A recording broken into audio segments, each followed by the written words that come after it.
Hello, welcome back to my channel. ഇന്ന് ഞാൻ ഈ വീഡിയോ ചെയ്യുന്നത്, ഇന്നലെ ഞാൻ ഗ്ലൂട്ടാത്തയോൺ ടാബ്ലറ്റ് ഉണ്ടാക്കുന്ന വീഡിയോ ഇട്ടിട്ടുണ്ടായിരുന്നു. അപ്പോൾ അത് ഇന്ന് ഇതാ ഫ്രീസായി വന്നിട്ടുണ്ട്. വീഡിയോ ചെയ്യാനുള്ള മെയിനായിട്ടുള്ള കാര്യങ്ങൾ, ഒത്തിരി പേർക്ക് ഇത് ചെയ്തിട്ട് റിസൾട്ട് കിട്ടുന്നില്ല എന്ന് പറയുന്നുണ്ട്. അപ്പോൾ എന്ന് പറയുന്നത് ഞാൻ കേട്ടിട്ടുണ്ട്. അപ്പോൾ അതിൻ്റെ മെയിനായിട്ടുള്ള കുറച്ച് കാര്യങ്ങൾ, പിന്നെ എന്തൊക്കെ കാര്യങ്ങൾ നമ്മൾ ശ്രദ്ധിക്കണം എന്നുള്ളതാണ്. അപ്പം എല്ലാവരും, ഒട്ടുമിക്ക എല്ലാ ആൾക്കാരും ചെയ്യുന്നത് എന്താണെന്ന് വെച്ചിട്ടുണ്ടെങ്കിൽ, ഇത് അരിച്ചിട്ട് അതിൻ്റെ എക്സ്ട്രാക്റ്റ് മാത്രം എടുത്തിട്ടാണ് ഫ്രീസ് ചെയ്യുന്നത്. ഒരിക്കലും അങ്ങനെ ചെയ്യരുത്. അത് അരിച്ചിട്ട് അത് അരിക്കാതെ തന്നെ അതേപോലെ തന്നെ നമുക്ക് ഫ്രീസ് ചെയ്ത് ഉപയോഗിക്കാം. അപ്പോൾ അതിൻ്റെ ഫൈബറൊന്നും നഷ്ടപ്പെടുന്നില്ല. മറ്റേ നമുക്ക് ജ്യൂസ് മാത്രമല്ലേ കിട്ടുന്നുള്ളൂ. അപ്പോൾ അതിൻ്റെ ഒത്തിരി ഗുണങ്ങൾ അത് വെറുതെ പോകുന്നുണ്ട്. അതുപോലെ തന്നെ എല്ലാവരും വാം വാട്ടർ എടുത്തിട്ട് അതിലിട്ടാണ് ഇത് മെൽറ്റ് ചെയ്തെടുക്കുന്നത്. അങ്ങനെയും ഒരിക്കലും ചെയ്യരുത്.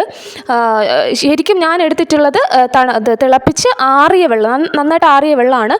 ഒരു 2 മിനിറ്റിനുള്ളിൽ നമുക്ക് മെൽറ്റായി കിട്ടും. അത്ര വേഗം മറ്റേത് പെട്ടെന്ന് മെൽറ്റാവും. അത്രയേ ഉള്ളൂ വ്യത്യാസം. പക്ഷേ അതിൻ്റെ ഗുണങ്ങളെല്ലാം നമുക്ക് നന്നായിട്ട് തന്നെ കിട്ടും. അതുപോലെ തന്നെ എംപ്റ്റി സ്റ്റൊമക്കിൽ കുടിക്കേണ്ട. ഒരു 11 മണി അല്ലെങ്കിൽ ഒരു വൈകുന്നേര സമയം അപ്പോൾ കുടിച്ചാൽ മതി. ഫുഡൊക്കെ കഴിച്ചിട്ട് ഇടവേളകളിൽ മാത്രം ഈ ഒരു വെള്ളം കുടിക്കുക. അതുപോലെ തന്നെ ഡെയിലി ഒരിക്കലും കഴിക്കരുത്. നിങ്ങളിപ്പോൾ 2 ദിവസം കുടിച്ചിട്ട് ഒരു ദിവസം ബ്രേക്ക് എടുക്കുക, അല്ലെങ്കിൽ ഒന്നരാട ഇങ്ങനെ ഒരു ദിവസം കുടിക്കുക, ഒരു ദിവസം കുടിക്കാതിരിക്കുക, അങ്ങനെ കഴിക്കുക കേട്ടോ. പിന്നെ ഷുഗർ ഉള്ള ആൾക്കാർ ദയവ് ചെയ്ത് ഒരു കാരണവശാലും ഇത് കഴിക്കാൻ പാടില്ല കേട്ടോ, കഴിക്കരുത്. പിന്നെ എന്തെങ്കിലും ഹെൽത്ത് ഇഷ്യൂസൊക്കെ ഉള്ളവരാണെങ്കിൽ ഡോക്ടറുമായിട്ട് സംസാരിച്ചതിന് ശേഷം മാത്രം ഉപയോഗിക്കുക.